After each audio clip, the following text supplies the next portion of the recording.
Olá a todos, sejam mais uma vez bem-vindos a mais uma videoaula no nosso canal. A aula de hoje nós vamos falar sobre a química analítica instrumental, fazer uma rápida introdução, uma breve introdução sobre os conceitos mais básicos da fluorimetria. Ok? Vamos lá. Então, fazendo uma introdução, né? Toda a matéria que existe no universo, ela interage com diversas formas de energia, sendo a luz visível considerada também como energia, também interage com as substâncias.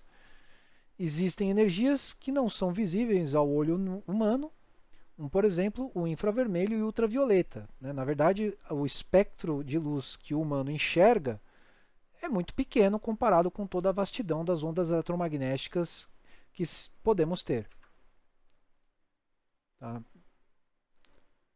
Então, dentre todos os diferentes resultados dessa interação, a fluorimetria é um método analítico que permite medir o efeito da fluorescência, que é quando uma substância emite luz visível, quando irradiada por energia, normalmente ultravioleta, que é invisível ao olho humano.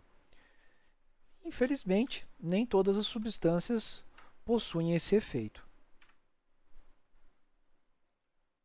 Então, fluorescência é um tipo de luminescência onde a emissão da luz no estado fotoexcitado ocorre no intervalo de nanosegundos, né?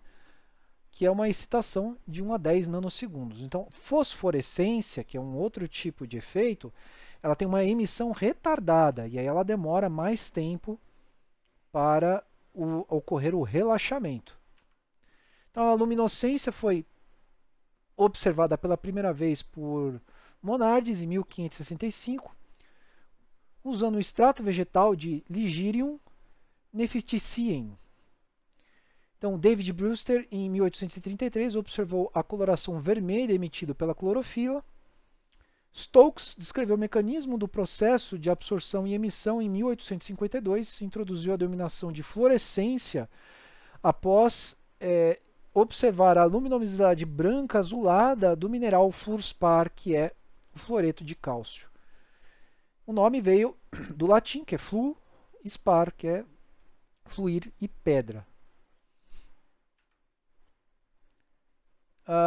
Então, qual que é a teoria? Né? Os orbitais têm energias definidas, né? São energias quânticas que são definidas, pré-estabelecidas, os quais estão relacionados aos níveis atômicos. Então, um par de elétrons em forma dessas ligações nas moléculas são elevados a ocupar esses orbitais. Quando as moléculas absorvem energia, forçam elétrons do estado fundamental a ocupar orbitais vazios de energia maior. Moléculas que sofrem essas transições estão no estado excitado e devem relaxar através de algum mecanismo. Processo de relaxamento, então, ocorre a desativação por colisão com a liberação de calor, num processo comum, ou a emissão do fóton absorvido, que é a fluorescência molecular. Então, fluorescência molecular é similar à fluorescência atômica, a diferença é que o fóton emitido é menos energético que o fóton absorvido. Isso significa dizer que a emissão de fluorescência ocorre em comprimentos de onda maiores em relação aos comprimentos de onda de absorção. A absorção de radiação ocorre usualmente na região do V, enquanto que a emissão se dá no visível. A fluorescência molecular ocorre também em duas etapas: a absorção da radiação por excitação e a emissão da radiação. Então, o estado singlet e triplet excitado, nós temos o estado eletrônico molecular em que os elétrons apresentam spins parelhos, né, em cada direção, e é definido como estado singlet, chamado de estado fundamental S. Quando o par de elétrons é excitado, duas situações podem ocorrer, singlet ou um triplet excitado. No caso do singlet e triplet excitado, o estado singlet excitado, o spin do elétron excitado, encontra-se emparelhado ao elétron do estado fundamental. No estado triplet excitado, no entanto, os dois elétrons tornam-se desemparelhados e ficam em paralelo. Então ele se desloca das caixinhas. Então, a propriedade da molécula no estado triplet excitado, menor energia, difere do estado singlet.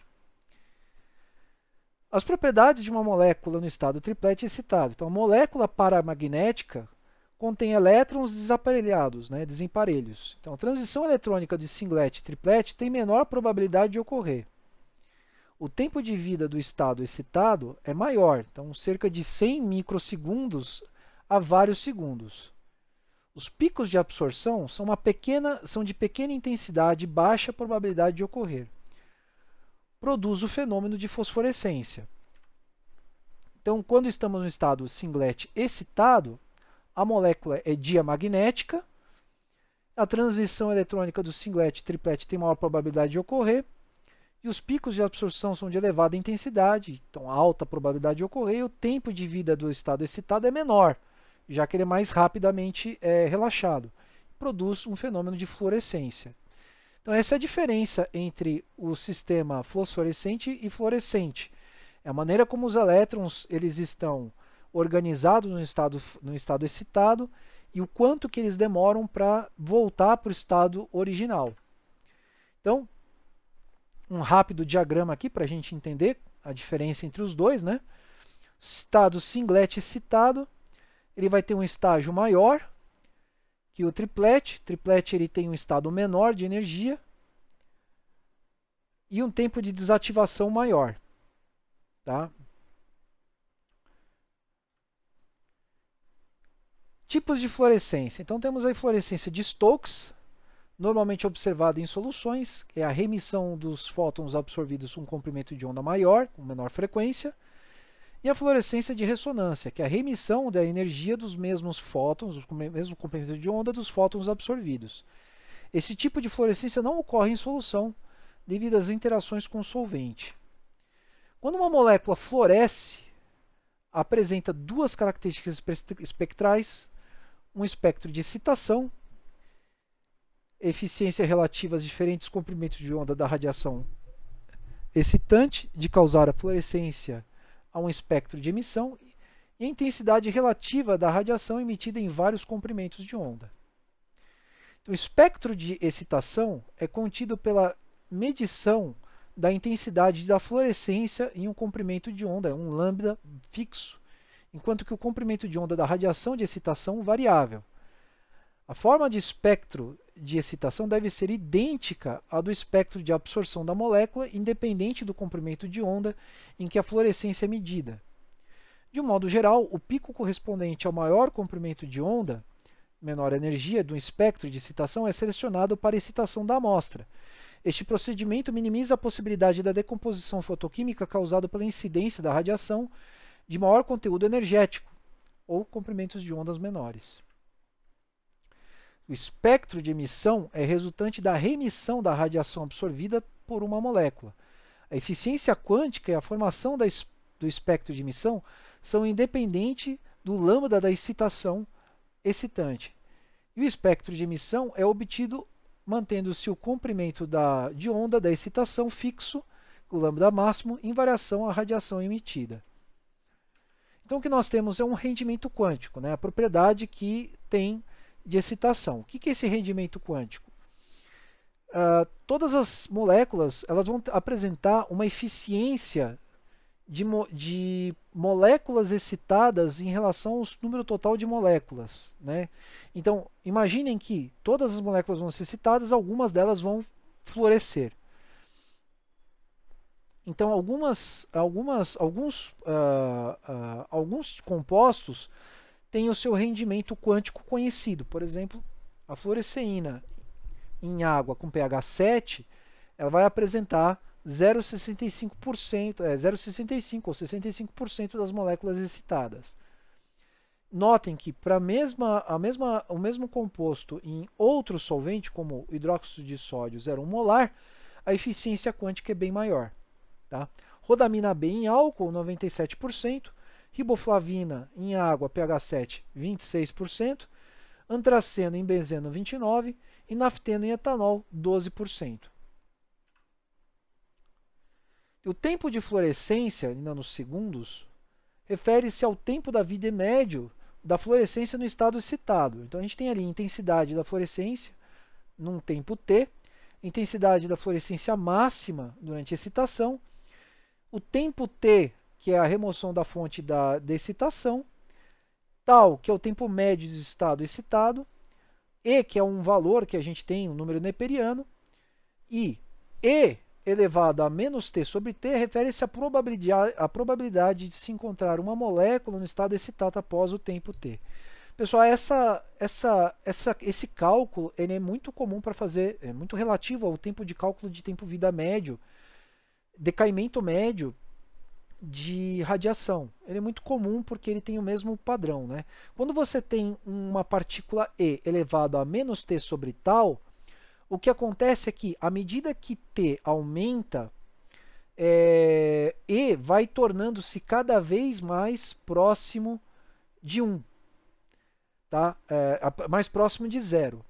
E quando a gente tem t igual E elevado a zero, E elevado a zero é 1. Então, I é igual a I0, que é o tempo máximo de excitação. Então, num tempo máximo, a quantidade da intensidade de fluorescência é igual à intensidade de fluorescência máxima. À medida que T vai ficando pequeno, E vai cada vez mais se distanciando de 1. E esse valor ele vai assumindo um valor diferente. Então, você vai ter aí um expoente negativo em forma de raiz. Tá? Então tem que saber tratar, tem que saber lidar com essa equação para a gente entender exatamente como que ela funciona. Qualquer número elevado a um expoente em fração é uma raiz. Agora, esse valor elevado a um expoente negativo é um inverso. Então tenta imaginar aqui, além da raiz, você vai ter, seria, né, a raiz tal de E elevado a menos t. E elevado a menos t é 1 sobre E. Então, teríamos a raiz quadrada de 1 sobre E elevado a t. À medida que t vai aumentando, 1 sobre E elevado a t vai se tornando cada vez mais insignificante. Tá? Então, a raiz quadrada desse valor ela vai trazer um valor cada vez menor. Então, I se distancia de I0. Ok? Então, à medida que t sobe, I é igual a I0. À medida que t se distancia, I vai cada vez mais ficando menor em relação a I0. Tá? Então, nós temos aí uma linha sólida entre que representa I e I0, né, que são as intensidades luminosas, enquanto que a linha tracejada ilustram o sinal da fluorescência. Para emitir a fluorescência, a radiação incidente precisa ser absorvida. A fração de radiação absorvida, que é I0 menos I sobre I, ela vai trazer para a gente uma proporção pela lei a lei de Lambert-Beer, né? Que é I sobre I0 vai ser E elevado a epsilon BC. Epsilon é a absorvitividade molecular, B o percurso óptico e, obviamente, C é a concentração daquele elemento. Então, substituindo a equação 2 na equação 1, a gente tem que a equação relaciona a fração da radiação absorvida em epsilon BC. Um pouco de matemática, né? A gente vai ter aí o resultado de que a relação epsilon vai ter I0 menos I dividido por I0, que é a proporção, vai ser igual a 1 menos epsilon E elevado a menos epsilon BC. Multiplicando os dois termos pela equação 3 por I0, a gente tem que a equação relaciona a radiação absorvida com a concentração do composto fluorescente. Então, a gente tem aí aparecimento da eficiência, né, quântica, né? E na equação 5 a gente tem uma intensidade da fluorescência no total da concentração do analito, que é uma função. E K, que é uma constante geométrica que representa a razão entre o número de fótons detectados em relação ao número total de fótons emitidos. Então a gente tem aqui F é igual a K, F', que foi obtido da equação 6. Lembre-se que K é a constante geométrica que representa o número de fótons, né? É uma multiplicado pela eficiência quântica do efeito da fluorescência, e zero, que é a radiação, a radiação incidente, vezes 1 menos epsilon elevado a menos epsilon BC. Não precisam se preocupar com os passos matemáticos, eu só coloquei aqui porque algumas pessoas podem ficar curiosas, né? Eu só estou deixando aqui bem elucidado, tá, pessoal? Fiquem tranquilos. Então, esta equação indica que a intensidade da fluorescência medida não é linear em função da concentração. Esta não linearidade aparece em alguns casos de experimentos. Então, por outro lado, quando εBC é menor que 0,05, a equação 7 pode ser simplificada. Então, a gente tem uma simplificação. Então, a gente pode substituir. Então, fica 1 menos 10 elevado a menos epsilon BC, que é basicamente, né, epsilon BC. Então, F vai ser igual a KC. E K é o K que a gente tem, né, que é uma das constantes, vai ser a constante vezes φ, que é a eficiência, vezes y0. Então, a quantidade de radiação emitida, a quantidade de luz transmitida é uma função constante geométrica vezes a eficiência quântica vezes a luz emitida. Basicamente é isso que a gente precisa entender, tá, pessoal? Quantidade de luz emitida pela amostra, ela vai ser uma proporção direta da própria constante, da eficiência e da luz emitida. Tá? Vantagens da fluorimetria em relação à espectrometria de absorção molecular. Fluorescência molecular é uma técnica analítica de elevada sensibilidade e seletividade, que é cerca de 1000 vezes maior. A grande seletividade é devida a dois fatores: que poucas moléculas absorvem e emitem radiação. Dois compostos que absorvem no mesmo comprimento de onda provavelmente não emitirão na mesma região espectral. A diferença entre a excitação e a emissão varia de 10 a 280 nanômetros. O sinal da fluorescência é muito dependente do ambiente químico em que o analito se encontra. Então, pH, força iônica, temperatura, entre outras. Temos aqui, então, o quenching, que é a redução. Estamos falando sobre fatores que afetam o sinal de fluorescência. Fatores que afetam o sinal de fluorescência. Então, o sinal de fluorescência é muito dependente do ambiente químico em que o analito se encontra. Então, ele é variável de acordo com pH, força iônica, temperatura, entre outras coisas. Quenching, redução da fluorescência por um processo de desativação competitiva resultante da interação específica entre o fluorófilo e a outra substância presente no sistema. Então, o mecanismo geral, a gente tem lá uma substância que absorve energia, ela fica fluorescente. Aí, no momento do relaxamento dessa fluorescência, uma outra espécie absorve essa energia e passa a se tornar ela mesma excitada. E aí você vai ter a liberação desta energia deste outro composto. Tá? Então, por exemplo, temos oxigênio quenching, uma solução saturada de ar, que contém 10 elevado a menos 3 mol por litro de oxigênio dissolvido, normalmente reduz a fluorescência de um composto em torno de 20%. Quando isso acontece, o oxigênio deve ser removido. Um processo usual é borbulhar gás inerte na solução de nitrogênio ar durante de 5 a 10 minutos. Então você fica lá borbulhando o nitrogênio para tentar remover a maior quantidade de oxigênio possível. Por deslocamento, né? A relação entre o sinal de fluorescência observado em relação às soluções oxigenadas e oxigenadas saturadas de ar é definido por L0 sobre L. Então temos aqui algumas situações em que torna-se um grande problema, né? Veja aí o caso do nafteno, 6,5 vezes maior. Então o quenching pelo oxigênio é bem problemático. Temperatura, eficiência quântica da fluorescência em muitas moléculas diminui o aumento da temperatura. Então, quando a temperatura aumenta, cresce a frequência de colisão na solução e, com consequência, a probabilidade da desativação externa, interação e transferência de energia entre as moléculas excitadas e o solvente de outros solutos. Então, a gente lá sabe que a molécula pode relaxar a energia através de forma mecânica, o que é ruim, porque a gente quer que ela emita a luz.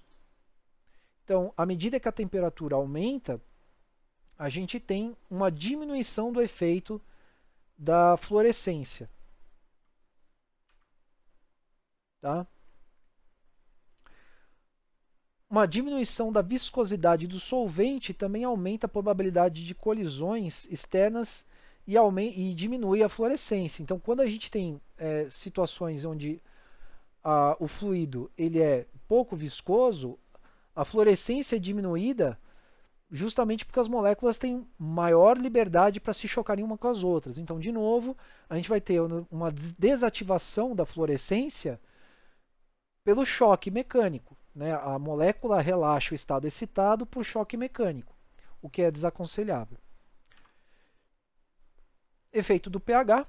Então, a fluorescência de compostos orgânicos aromáticos é dependente do pH. Então, o lambda de absorção e emissão são diferentes na forma dissociada e não desassociada. E a alteração da emissão é devida a diferentes espécies de ressonância que estão associadas com formas ácidas e básicas da molécula. Então, à medida em que a gente altera o pH, a gente pode ter interferência da quantidade de luz que a molécula pode emitir. Tá? Então, formas de ressonância conduzem ao estado excitado estável e a consequência é a fluorescência na região espectral de maior conteúdo de energia, no caso ultravioleta. Aqui veja um caso em que você tem uma única ligação. Né? Quenching de concentração. Problemas causados pela absorção em experimentos de fluorometria são similares aos que a fluorescência causa em experimentos quando a absorção de radiação é medida. Para que ocorra a fluorescência, a absorção da radiação incidente deve ocorrer. Então, a fluorescência F é proporcional à absortividade molar da espécie. Quanto maior epsilon, maior é o sinal da fluorescência. Entretanto, quando a absorção é muito elevada, observa-se a diminuição do sinal F devido à alta absorção. Então, à medida que a gente vai tendo quenching, mais uma vez, né, a gente tem relaxamento por outros tipos de absorção e a luz não vai chegar ao receptor. Então, você está, no caso, aumentando a concentração do próprio analito e ele mesmo vai acabar reabsorvendo a energia que foi emitida. Tá? Entendam como se nem todo o analito tivesse absorvido a energia de primeiro estado, no primeiro instante, e a energia que ele está, que o analito que recebeu a energia está relaxando, está sendo absorvida por um outro analito. Por um outro analito, não, perdão, pelo mesmo analito, dada a elevada concentração. Tá? Então veja aqui que nós temos uma solução diluída, então a gente tem uma distribuição grande da energia e aceitação por toda, mas quando a solução é muito concentrada, parte dele recebe, a outra parte não. E essa parte que não recebeu recebeu energia, ela vai receber a energia emitida no relaxamento das primeiras moléculas recebidas. Temos diminuição pelo efeito da rigidez da estrutura. Então, o sinal da fluorescência é favorecido por moléculas que apresentam uma estrutura rígida, né? Vejam o caso do fluoreno e do bifenil. Então, quando a molécula ela tem uma estrutura rígida, toda a molécula ela vai diminuir a energia própria cinética que ela tem, então ela vai ser relaxada pela emissão e não pelo choque mecânico. Então, todo equipamento fotossensor possui relativamente, aqui os princípios de funcionamento, né? Todo equipamento fotossensor possui relativamente os mesmos princípios de funcionamento, sendo necessários uma emissão de radiação, no caso, isso a gente já viu, tá, pessoal, mas a gente só está revendo. No caso lâmpada, um filtro espectral para selecionar vários tipos específicos de radiação, amostra ou analito, sensor fotomultiplicador que transforma a luz em sinal elétrico e um display ou um sensor, um monitor de leitura. Basicamente esse é o caminho. No caso do fluorímetro, pessoal, a gente tem um pouco de algumas diferenças em relação à forma construtiva dele. Por quê? Porque a própria amostra vai emitir luz, a gente tem uma montagem que não necessariamente ela vai ser linear. Ela pode ser, ela tem uma vantagem de ser uma montagem em L, em lateral. Né? Então a gente vai ter a lâmpada emitindo a radiação sobre a amostra. Esta vai emitir a própria luz e essa luz vai ser lida perpendicularmente pela unidade fotomultiplicadora. Qual que é a grande vantagem disso? Nessa angulação do equipamento, a lâmpada ela não vai sofrer erro de leitura, né? O fotomultiplicador não vai sofrer erro de leitura pelo próprio sinal que a lâmpada está emitindo. Então, uma vez que o excedente da radiação da lâmpada ele não vai chegar ao fotomultiplicador, isso torna todo o processo de medição muito mais preciso. Tá? Então, compostos que podem ser determinados por fluorimetria, nós temos compostos que fluorescem diretamente, compostos que se combinam com reagentes adequados e formam produtos fluorescentes, compostos que minimizam o sinal de fluorescência de outras espécies químicas. Então, por exemplo, a gente tem aqui os casos que nós vimos, furoseína, rodamina, riboflavina, antraceno, nafteno, fenol, clorofila A, etc. Algumas aplicações da fluorimetria. Em casos de vazamento de tubulações submersas, podemos facilmente detectar o vazamento se aplicarmos um fluido com propriedades fluorescentes. E do outro lado, a gente pode irradiar a tubulação com raios ultravioleta e os focos de fissura serão facilmente visíveis pela luz. Tá? Algumas outras aplicações, nós temos aplicações da fluorimetria para patologia clínica, para análise de espécies inorgânicas, né, aproveitando que algumas dessas espécies apresentam fluorescência. No caso da agricultura, né, fazer medição de clorofilas, medir a vitamina de alguns vegetais, e no caso da saúde pública, como controle de poluição, bacteriologia e medição de alguns metais tóxicos. Ok? Pessoal, é isso. Não é um assunto difícil, mas é um assunto vasto. Eu acho que o que vale a pena a gente ressaltar desse slide é que a fluorimetria ela tem uma grande vantagem, sempre que é possível ela deve ser aplicada pela alta seletividade. É uma pena que ela não pode ser aplicada sempre, mas é por isso que boa parte dos laboratórios de pesquisa e desenvolvimento e as grandes multinacionais, sempre que possível, eles vão ter um fluorímetro dentro dos seus laboratórios, porque vai fornecer resultados extremamente confiáveis. Ok? Então, por hoje é só. Um grande abraço e até a próxima.